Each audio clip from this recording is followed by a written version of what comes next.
You guys, people really might be that stupid. I hate to use that phrase, but New Jeans Mama said it herself. The bunnies are brainless. I didn't even think we'd have to address the latest show with the bunny uncles over at the National Assembly, dragging in the B-Lift CEO and harassing him and twisting the truth to create a spectacle aimed at furthering their political ends, maybe a cookie coin transaction, and definitely working in Min Hee-jin's favor. Now, they used to call the presidential residence and office the Blue House when they occupied Cheongwade because of its blue roof, but I think we're going to have to give a new nickname to the National Assembly building as the Glass House. Inside your own glass house. It's a metaphor.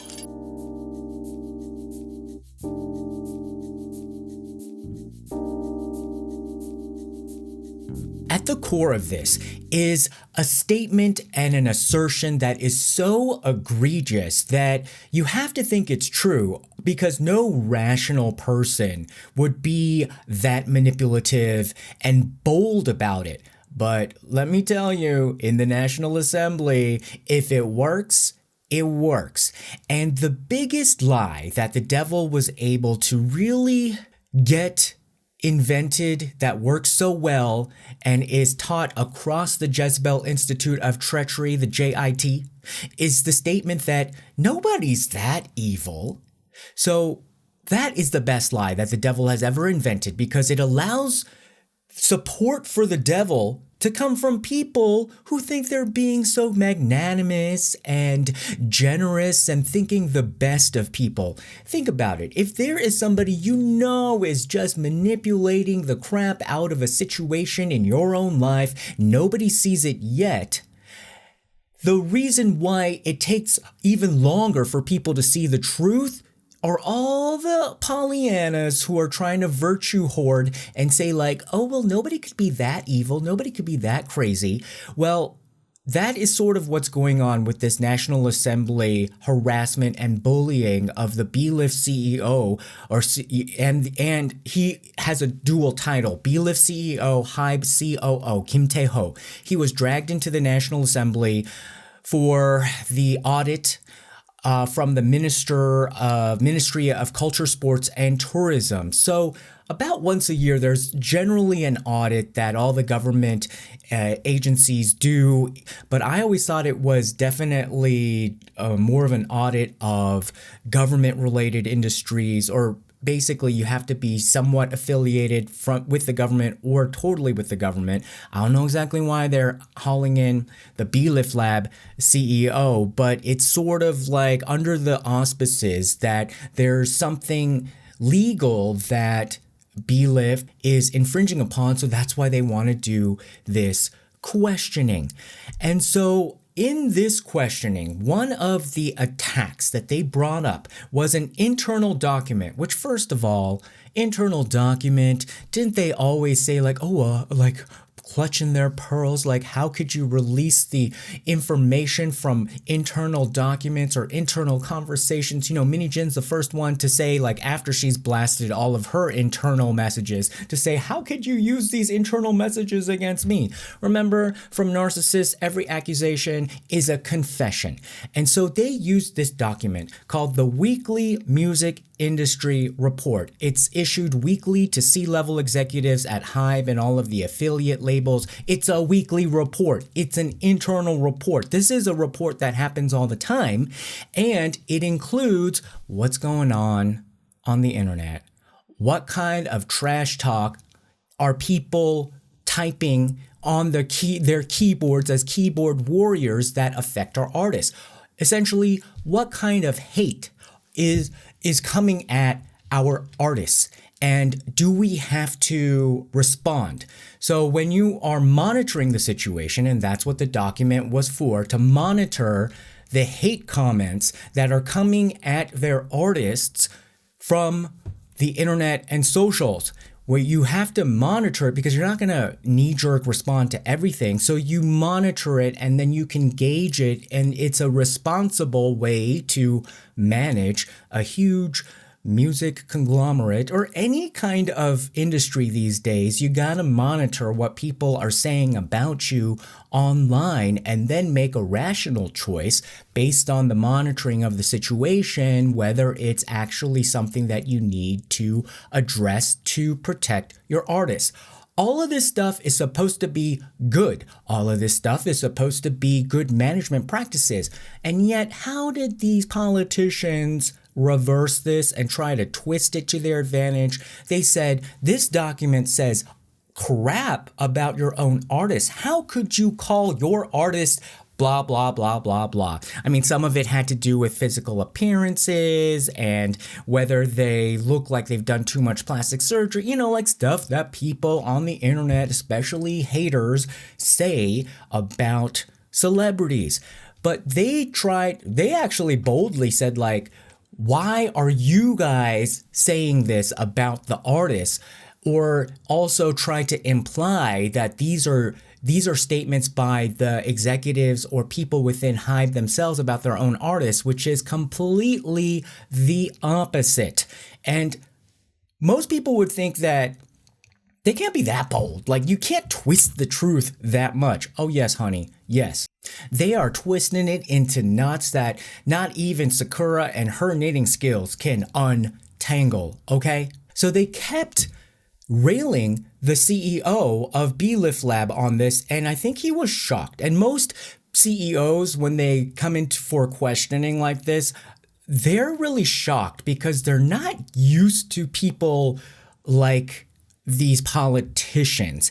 And if you look behind the BLIF Lab CEO, the faces of all those other guys, I don't know if there are other CEOs that were called in, they're waiting for their execution, session, or who they were or they're affiliated, but they did not seem pleased either. Their faces, I think, were shocked at like the behavior, the outright egregious behavior of this one assembly member in particular. We're going to call him Mr. Min. It's a little bit ironic that he shares the same last name as Min Hee-jin. I don't know if there's a relation or not, but not all Korean men, and even, if they're like executives or if they're people in power, not all of them are bad people. And you can see on the faces, they were looking at this guy like, what the heck?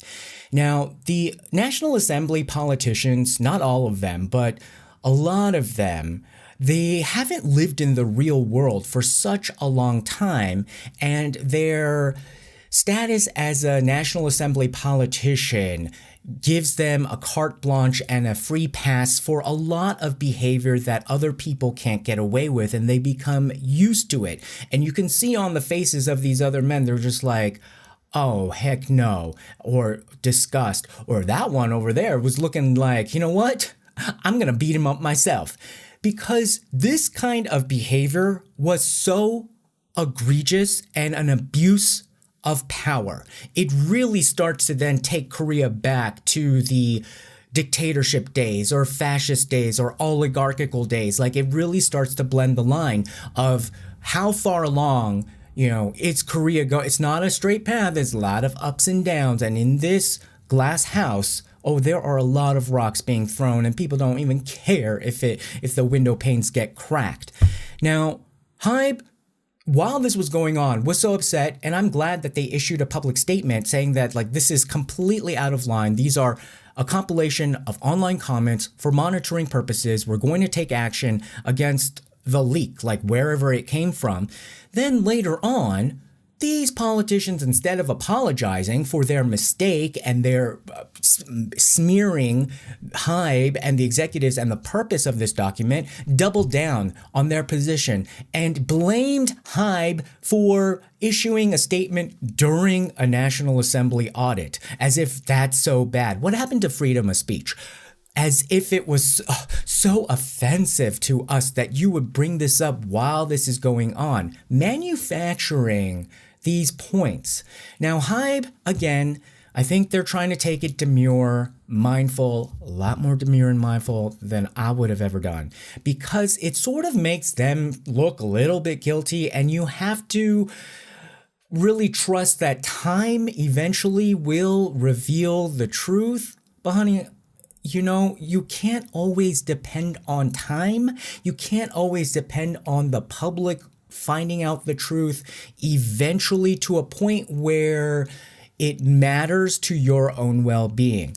While there's the wait for the truth to come out, there's a lot of stuff that can be stolen and snatched up. And we've already seen that with Min Hee-jin's strategy that is already documented, that she wanted to try to move quickly while BTS is in military service so that she can make her thing done, signed, stamped, approved of a steal, and then if the truth comes out, who cares? It could be just a misunderstanding. There's a lot of treachery and a lot of hurt, and you can be knocked out of the game while you're waiting for the truth to eventually come out. And so I think Hybe needs to take a little bit more of an aggressive stance because yes, eventually the truth will win out. And yes, eventually the public will know, or the ones that don't even know or don't even realize at the time, they will eventually win out. And so on the whole, we like to say, do not underestimate the public because, don't disparage the public because the public is smarter than you think. However, there are enough dumb, brainless people in the public for this con to be fueled, and the smart ones, you can divert their attention away while you finish hatching your plan, and then afterwards, if everybody sees the light, it might be too late. So this move was entirely hypocritical, entirely twisting the truth, and I'm actually shocked at how easily this type of lie could come out of a National Assembly member during a public audit where they're supposed to have some credibility for the truth. And you know what happens when you start throwing rocks in a glass house when you on the Shade Report? Yeah, we're going to look into you, Mr. Min. So we're only going to focus on one politician because I cannot handle delving into the antics of more than one bunny uncle at a time. And he was the most egregious. And does he have a history of showing a willingness to twist the truth? Oh, yes, he does, Mr. Min. Mr. Min, what's your actual name? Min Hee-jin. So he's supposed to be, the honorable, the National Assembly member, Min Hee-jin. But we're just calling him Min Shi, okay? Yeah. Like 민님도 아니고 Min Shi, Min Hee-jin Shi. Because he has a potty mouth of his own. He himself is an online hater that terrorizes other politicians' Facebook's posts. So if anything is also true at the same time, you better believe those politicians are keeping tabs on one another because they go to the media and say, guess what this politician said about me on my Facebook page? Well, what did Mr. Min say on a rival politician's Facebook page? And if he wasn't even first to coin the phrase, he just kind of like followed, he's kind of like a pick-me kind of politician, I guess. And there was a time when they were insulting each other. Yeah, these politicians insulting each other on their own Facebook pages. Of course, people are going to be monitoring each other. So you can understand how Hybe monitors hate. But he forgets that he is somebody who made a comment that was supposed to be sort of cryptic and smart, GSGG, and he added a D. I don't know what the D is, but GSGG. What the heck is GSGG? And is that really bad?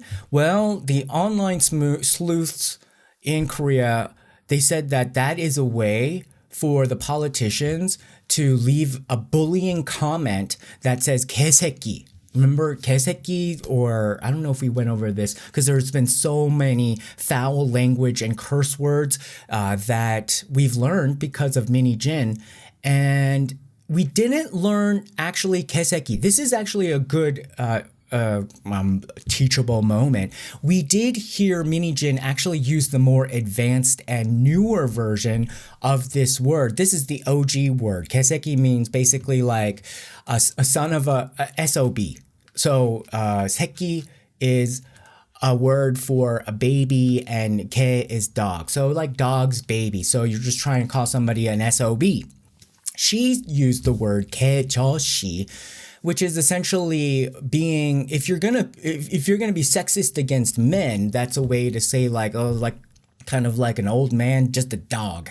And so keseki is actually the original kind of curse, and it's GSGG. And I was like, wait a minute, what is the extra G for? Oh, it's because ke, G, se, s, gi.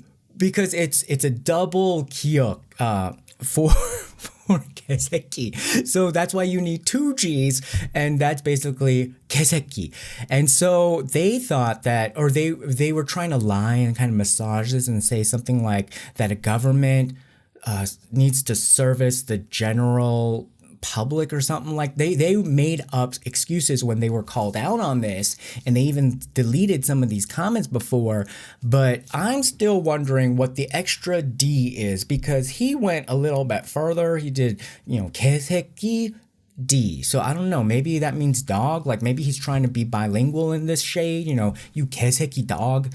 Maybe that's what the D is for, but Mr. Min will have to answer for that. Now, yes, that is one instance where he was an online hater himself in the most crude way possible against other politicians, but it just doesn't stop there, okay? Now, he is one of the poster child for political trickery, treachery, and manipulating the system to force through a non-democratic process. Now, what he was accused of a few years ago was basically committing this horrible move to enact a legislation that was deadlocked. So when the rival party, so he's on the Democratic side of the Korea's version of Democrats, and there was a stall conflict on a particular bill that has to do with prosecution's authority to investigate. So he was on the side of let's strip the prosecution of their power to investigate.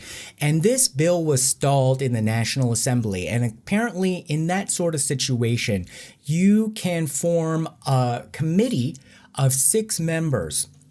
And this committee is supposed to have about 3 months to work it out, come to a negotiation to get the bill into a state where then it could get passed. It's supposed to be 3 members from the ruling party and 3 members from the opposition party. But this is where already the system is rigged, because 3 members of the ruling party, which he was in at the time, and this is when the Democrats had the majority, so he was on the side of the 3. Now, the 3 others, it sounds like, oh, well, if it's just the, major opposition party, then it's just going to be deadlocked anyway, right? Not the case, because the 3 can actually come from any other opposition party. And in Korea, the way that it really differs markedly from the United States in terms of congressional politics is that there's a lot more than 2 political parties. Yes, there's always the 2 major political parties, but there's a lot more 3rd, 4th, 5th, like other parties there. And so they don't have to necessarily come from the main, we'll just call them like the main conservative party. This committee can be 3 ruling party, and then what he did, this Mr. Min, was say that, oh, I'm not part of the ruling party anymore. I'm not going to be a Democrat anymore, essentially. He deregistered himself, and then he became an independent. And then he said, I'm going to be one of the opposition members of the 3. So then basically that means because everybody saw this, that he was scamming the system, and he just wanted to get onto this committee, and then now it's 4 against 2. So there's going to be 3 official Democrats, him as an independent, pretending he's on the opposition side, but he's actually on this team still, and then it's get 4 against 2, and then you can go through a non-democratic process and force through legislation. And then how do we know this for sure? Because after all this happened, and if you look at him now, he's part of the Democratic Party again. What happened to him? I thought you were going to be independent. Absolutely not. So he got a lot of criticism for being so bold about his trickery. And just recently, his own party.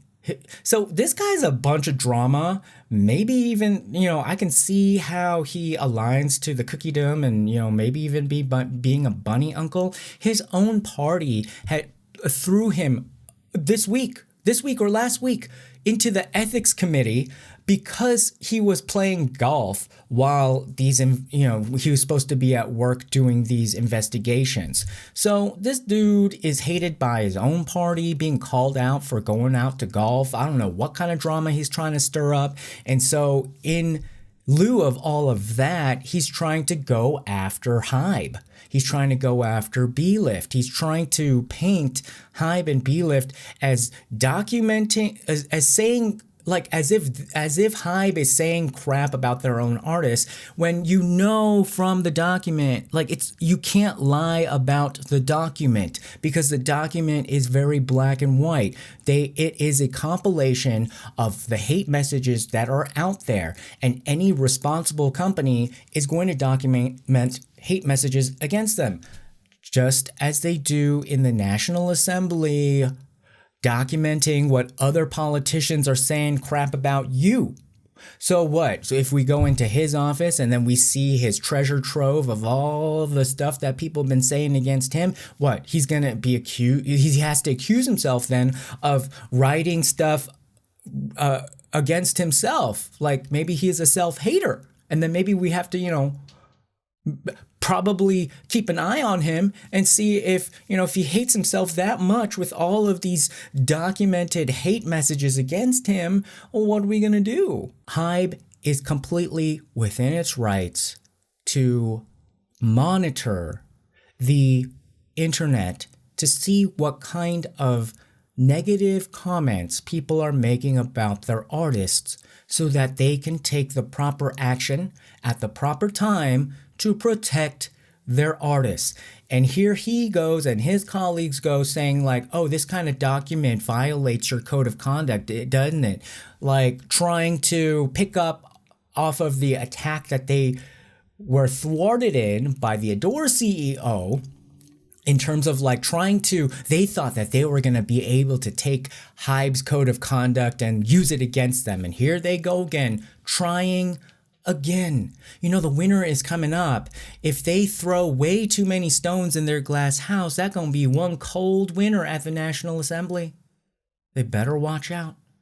So I didn't even think we had to talk about this because it's so obvious how twisted this situation is. But if you're that bold about it, and if you get enough coordination with media people that you paid off, then you can be bold in making these sort of statements and then see if it sticks on the wall. And that's what they're trying to do.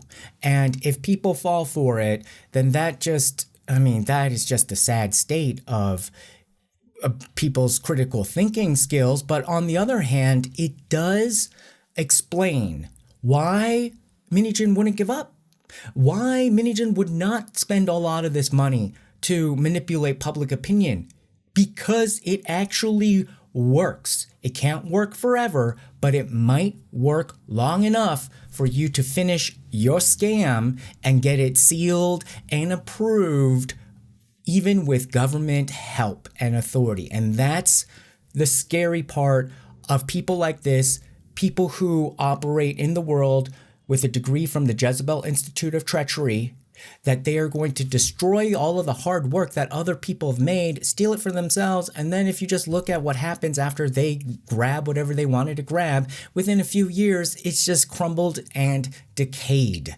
So this is a very important time to nip it in the bud. Yeah. All right, guys. Well, what do you think? Did you see this drama? And actually, if you look at the document, well, it's just a cut and paste of what's out there on the internet. Put your comments below. Remember to like, share, and subscribe, and we'll see you again next time. Bye-bye.